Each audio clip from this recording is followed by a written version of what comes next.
From the High Definition Production Center of Troy University's Broadcast and Digital Network at Troy, Alabama's International University, this is Troy TrojanVision News. Hello and welcome to Troy TrojanVision News for August 23rd, 2017. I'm Madison Neal. And I'm Anna Kate Patterson. Thank you for joining us this evening. Troy University is a week into the fall semester. However, last night was the first opportunity for the Student Government Association Senate to get together and talk about plans for the school year. Janae Jordan has the details.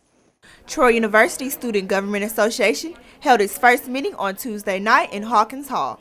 The meeting focused on the expectations of the student leaders for this up-and-coming semester.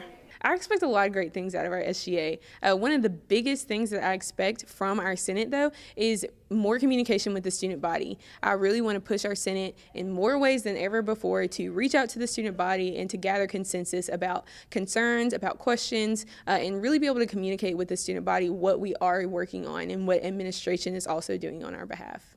The Student Government Association started the meeting off by placing 2 resolutions on docket. Today we placed resolutions on docket to approve prayer at games and at SGA meetings. And of course, these are optional for students. It is not required for students to participate in that prayer. However, it is just a custom that we pass, or we put these on docket and pass these every year, so that is available for students to pray at meetings and at games. The SGA is looking for new senators. If you are interested, applications are now available on Trojan Connection. We are really excited to welcome some new senators into the PAC, and the residence halls that students can run to represent are Cowart, Gardner, Hamel, Newman Center, Pace, and Specialty Housing. So we're really excited for these dorms to be represented, and we invite all students that live in those residence halls to run for a seat. Applications for the vacancy election will close Wednesday, August 30th, 2017 at 4 p.m. Janae Jordan, Troy, TrojanVision News. The SGA meets every Tuesday at 6:30 in the Hawkins Hall Auditorium. The meetings are open to all Troy students. Normally, to be considered an alumni, a student has to have graduated from college. However, Troy University has a way for students to enjoy the benefits of being an alum while still in school. Last night, students had a chance to find out how.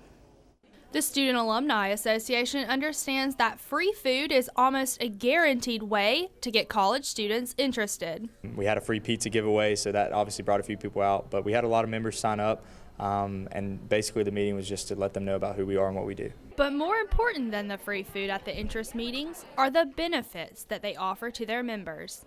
We have a discount card, and so that can be used throughout the city of Troy, different stores, different restaurants, at Barnes & Noble, and that's a really great tool for students, especially college kids living on a budget. And so that's just one of the perks. We also have tailgates each home football game at the Alumni House. And this year's Student Alumni Association officers are focused on one thing: helping members network for future job opportunities. So some of our more active chapters we're actually keying in on and trying to get our students in front of those alumni to help them build their professional network, as well as just giving them opportunities to land internships and jobs. According to Moody, the process for signing up is quite simple. We've actually put our Google Doc form on our Facebook page, and so you can go on Facebook to Troy University Student Alumni Association, and you can fill out that Google Doc, and then there's actually a pay now option. So it's $25 to sign up. Moody says after members sign up, they should be able to pick up their membership cards at the Alumni House on Highland Avenue in Troy. Protests and demonstrations across the country in recent weeks have raised concerns over where do we draw the line between free speech and hate speech. This afternoon, a group of Troy University students gathered for a discussion on the topic in hopes of shedding a light on the subject. Yolanda Allen has the story. On Wednesday afternoon, students and professors got to talk about hate speech, which has been a rising topic in the news lately. This is about something that's going on in our country that should be of concern to all of us, and I think it's a great idea to come have a discussion, understand what people out there think about it. Some students felt it was a great way to get the students and faculty speaking up about the situation that is growing in our society. On the campus, we could do this more often. This also starts students to start a conversation on the outside of these classrooms, and if they see another student and that they didn't notice was in the classroom with them, they made a new friend, and that also starts another conversation in a different class. And this is something that a conversation needs to be started about. Hate speech is a broad definition that everyone has their own opinion on the meaning. My opinion is that hate speech is free speech. People are allowed to say whatever hateful things they want as long as it doesn't incite violence, but that protection only protects them from the federal government. It means that they can't be locked up for what they say or fined by the government for what they say. It doesn't protect them from consequences, and I believe that there should be strong social consequences for people who engage in the kind of free speech we saw in Charlottesville. There were a lot of words that have been said, but some may not agree. Because we are all educated students, so there is going to be someone that wants to poke holes in someone's plans. But I do appreciate that there was both sides to the conversation. It was very interesting to see what everyone's argument was and how they uphold it. So, Yolanda Allen, TrojanVision News. Today's event was the first part of a history discussion forum for students called American Downfall, with plans for future installments. Now, the latest in Trojan sports on TrojanVision News. Welcome to the world of Trojan sports. I'm Sarah Drake. The Trojan Soccer team got their first win under new head coach Jed O'Connor last night in the capital city. O'Connor and the Trojan squad took down the Alabama State Hornets 2-0. The Trojans and Hornets were both held scoreless through the first 45 minutes of the game. However, it was a different story in the second half as Haley Robertson settled the ball on the right wing and passed it to Carly Stone, who found the back of the net. And in the 59th minute, Julia Winter also found the net with a diving head goal. Up next for the Trojans, Murray State will pay a visit to the Trojan Soccer Complex on Friday. The game is set for 5 p.m. And from the soccer field to the gridiron, where the Trojans had their first 10-win season of the Division I era last year, and head coach Neil Brown is hoping to keep the momentum going. Troy narrowly missed a chance to reclaim Sunbelt glory after Arkansas State claimed the title last season. However, the year was highlighted by a return to bowl territory.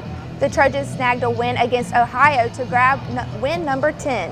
And let's not forget a close loss to the defending national champs. Troy has a few more big names on their schedule this season as well, including their opener against Boise State. As the Trojans get ready to kick off their season, head coach Neil Brown has high expectations for this year's team. It's our genuine belief that we are building a program here. We don't want to be known as a one-hit wonder, that a team that wins 10 games and comes out of nowhere. We want to be a program that's annually in contention for the Sun Belt Conference Championship. Troy opens their season against Boise State on September 2nd.